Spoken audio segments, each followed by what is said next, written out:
we hit the market today. We're here at the State Farmers Market here in Raleigh, and we cruised the aisles at first and kind of got a lay of the land. Then we went back and procured everything we need, and we're going to be making some BLTs today. We're going to be doing two very different versions.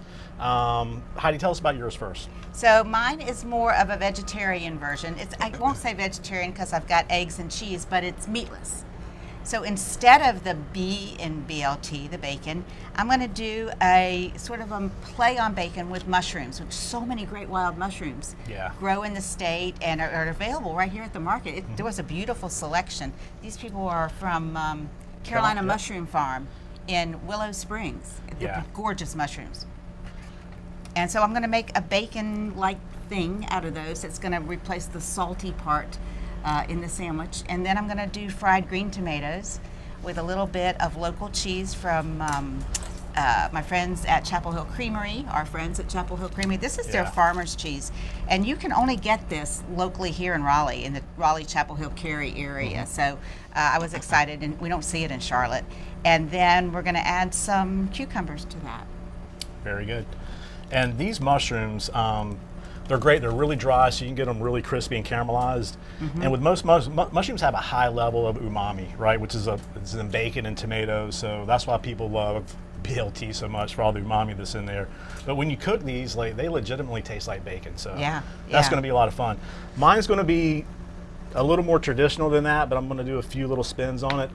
So we got some great bread here from Yellow Dog Bakery in Raleigh. We've got our mayonnaise, we got some fresh basil from the market, got some different heirloom tomatoes, and I'm going to add peaches to mine, which is going to be a little bit different. All right, so we're going to get started. You want to go ahead and start with your mushrooms? Yeah, let's talk about this first, because when you prepare the mushrooms, you want to dip them in something to give them that umami flavor, any sort of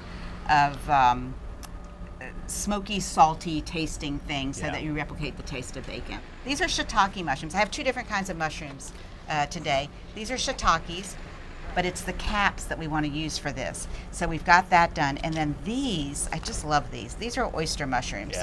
And we're just going to kind of peel back the petals. For what we're going to do, I'm not going to use the stems. I'm going to try to leave those attached. I may wind up cutting them with a knife, but because I just want the flat part, so that'll go on a sandwich well. But I'm not going to throw this away. I'm going to save all of that for another day. I'm going to slice these up and soak them in this, and then fry them up in the pan like you're going to fry the bacon. But I'll have to use a little oil because I don't have mushroom fat. That's right. That's right. So there's not, bacon, you don't need oil, but for the mushrooms you do. I'm going to grab my bacon and start cooking that. All right, so I think instead of using these flat, I'm going to slice. And you want the slices pretty thin, because if it's too thick, it's not going to crisp up. It won't crisp up near like bacon will. But you don't want it to be soft and mushy. So we put these in here. All right, so I'm going to do probably about 4 slices of bacon on each sandwich, but if you want to load it up, load it up. Look how pretty that is. Yeah, it's beautiful. It's smelling very delicious in here. It is. Between the bacon and the mushrooms, it smells great. So look what happened. Yeah, that looks great. The teriyaki sauce and that mix that you had also has sugar in it. That's right. So it started to caramelize a little bit. So they really came out, they're going to be really crispy. The key is going to be to put them on a wire rack, not a paper towel. That's right. Paper towel, they just get soggy and it's a mess. But on a wire rack, the fat drips down, and these remain crispy, and let them cool all the way. You don't want to put them on the sandwich hot. All right, so what's your next move on your sandwich, Heidi? My next move is to work on the fried green tomatoes. Okay. These are regular field tomatoes, and it's just the green variety. And what I like about this, for frying and for the sandwich, is that it's going to offer some crunch. So I'm going to cut it into some thick slices here.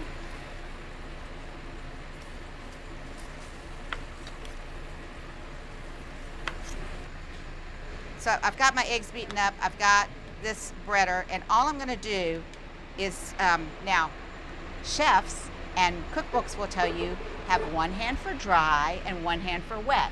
That's right. In a practical world, when lots of things are happening in your house, that is a little difficult. So what we're going to do is just hope for the best. We're going to first put as Chad said, the tomatoes wet. So we're going to put the wet thing in a dry thing, right? And get it coated. Then we're going to switch hands. That's right. This will only happen once. We're going to dip that in the egg. And you could use tongs. I'm just telling you, it's so much easier just with clean hands. Yeah, it is. And the idea behind using 2 hands, and you'll see in a second, like at the end, you'll kind of collect these dough balls at the end of your fingertips. So, so we shake off any egg, and now it goes back into this one.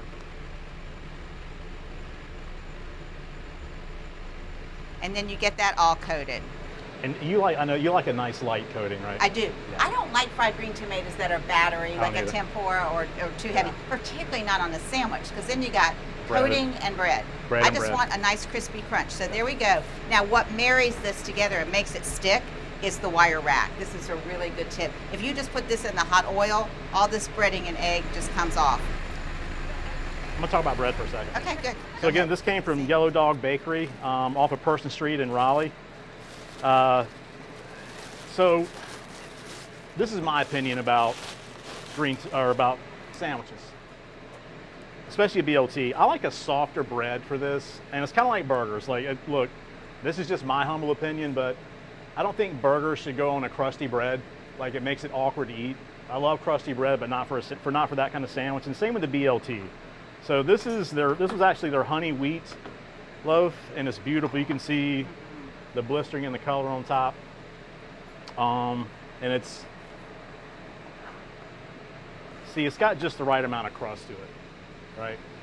And like, I like just plain old white, loaf bread is great for sandwiches, but since we're kind of dressing up BLTs today, we decided to get more of an artisan loaf, but again, it's a softer loaf, which is what we're looking for.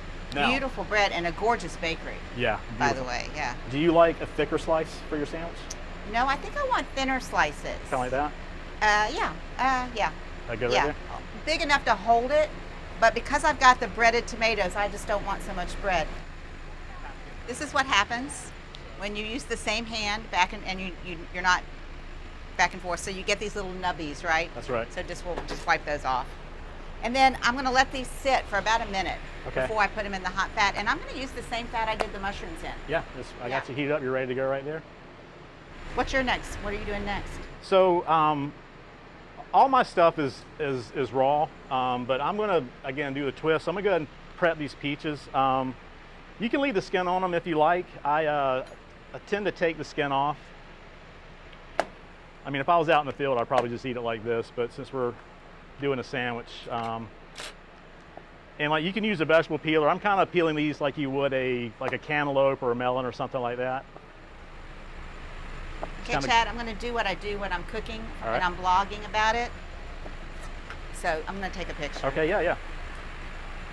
This happens in my house all day long, right? There you go. Yeah, Heidi's husband, Tom, is her cameraman. Okay, so this is a freestone peach, which means it comes away freely from the stone inside. So I just kind of score it. Oh, wow. Like, that's when you know your peach is ripe. It really should be that easy. If you're struggling with it, probably needs a little bit more time to ripen. So Heidi's going to fry up some tomatoes. Yep, I'm going to just fry these up. So they're still a little wet. I mean, they look damp, and you want them to kind of hold together. That may be because of the heat. Yeah. So I'm just going to go with it. Yep. But we'll just take them one at a time and put them in our hot fat. Yeah. Oh, thank you. So you're over medium heat?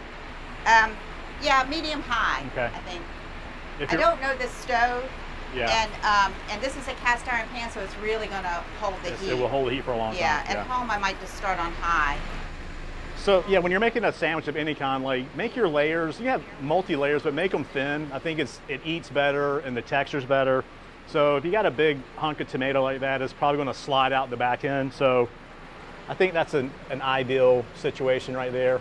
And another thing, this tomato is smooth as glass right now, and that's what you want. If it's kind of rough, it's going to be mealy, and like a mealy tomato is. Honestly, I understand why people don't like tomatoes, because there's a lot of bad tomatoes out there. Right. Honestly, people eat them in the wrong seasons a lot. But this, I mean, we're at the end of July almost. This is peak season. Prime, right? Prime season. Really? So that's perfect right there. So I got a couple slices of the green. We'll do some of this yellow right here. And again, guys, don't shy away from tomatoes that look irregular like this. These are the best tasting tomatoes, right? And they're all easy to slice. You Yeah. don't have to have perfectly round slices, right? You can Nah. you can do quarters. Tell what you were telling me earlier. That looks great. Yeah, some of these tomatoes don't feel like you have to have a slice, like a full slice. Cut it in half, get the core out, and then slice off of each half. Kind of break it down into sections and attack it from that direction. It's good, right? Those are beautiful. Aren't they gorgeous? Yeah. So I'm going to let them cool a little bit. Yep. Meanwhile, I'm going to slice some cucumbers because mine's going to have cucumbers on it. Okay. I think I'm just going to do cucumbers and maybe not the lettuce. Okay.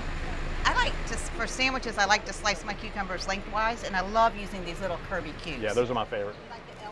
Anytime you're using a tomato, season your tomatoes. I always tell people if they're not doing that, they're missing out on a flavor opportunity. So when you season, you want to season kind of high up, get even distribution. There's your bread. I'm gonna grab the lettuce. Alrighty. And I'm gonna open my cheese. So as I said, this is from Chapel Hill Creamery. I love these gals, Flo and Portia. They are at lots of farmers markets in the Raleigh area and at the State Farmers Markets, State Farmers Market here, May's Meats carries their whole line of products. But this farmer's cheese is special because it's very perishable, and so they don't ship it out all over the state, and I doubt they even ship it to chefs across the state. It's really very local to the Triangle area. So I'm excited to use it. It's got a really great taste to it. Let me, have you had this? I have. I love it. Farmer's cheese, I've only yeah. had it once. Like you said, it's you don't see it everywhere, so that's special. We're really into local lettuces right now. Oh, those look great. So these came from Ronnie Moore Farms, leafy green and a red leaf here, but they have all different kinds. And again, you can go from iceberg to romaine to arugula, which is super peppery and kind of has sort of a bacony sort of flavor profile to it.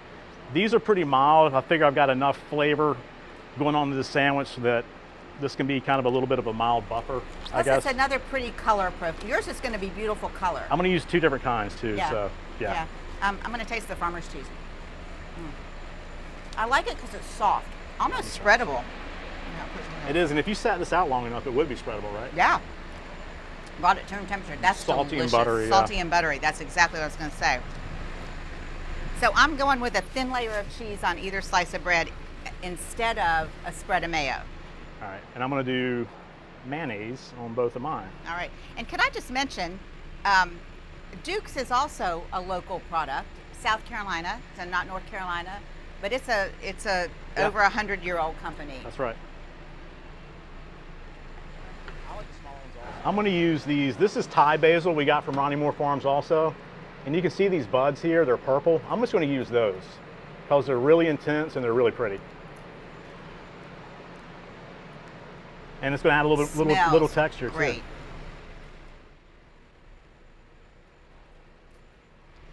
Okay, I'm stacking. Yeah, you are. So I've got, and I fried 2 pieces of the eggplant with a tomato. So I think I'm going to do tomato and eggplant. Cool.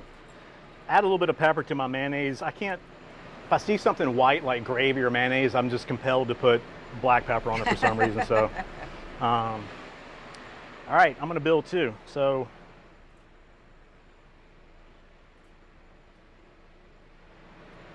look at that already. Look at that color. Beautiful. It's pretty. Okay. And I don't know. I'm not going to put any more tomato on there because I don't want it sliding everywhere, but we've got some extras. I might make 2 sandwiches. All right. Actually, I'm going to do my peaches first. Oh yeah, I forgot about your peaches. I've made a massive sandwich, Yeah, you did. but I love that. So the Mr. Whitfield that we got the peaches from, I told him that we were going to put peaches on the BLT and he kind of recoiled a little bit. So I'm going to take him some of this sandwich and try to change his mind It's beautiful. about peaches on a BLT. So.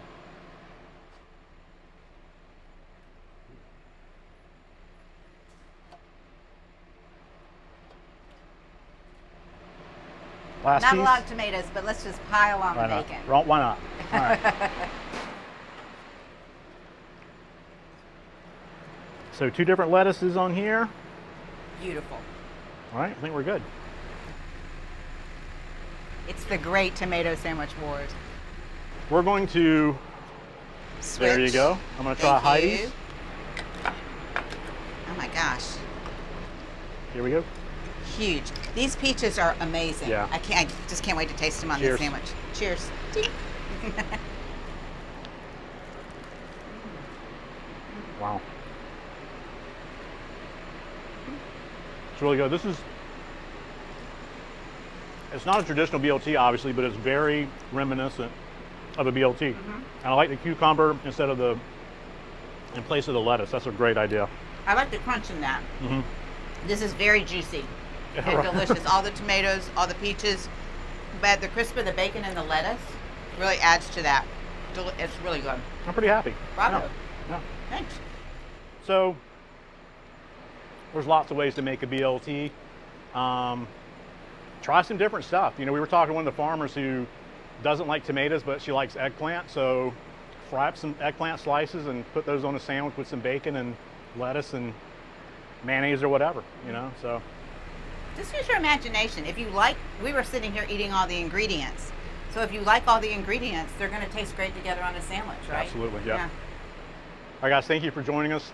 We appreciate it, and we'll see you next time on Southside Chats.